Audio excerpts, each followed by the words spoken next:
Yeah, I thought somebody had broke into the shop here at the Loves. There was a guy who started backing, I swear, from all the way down there.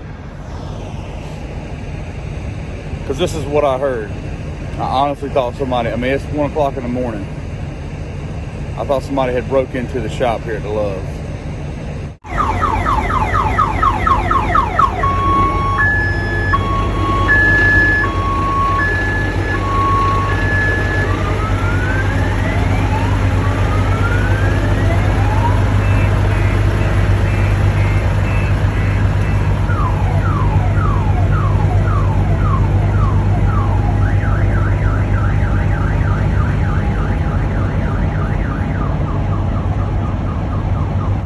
But I mean, he's asleep now. Now that he's done woke everybody else up. Look, there he is. But until next time, drive on, driver.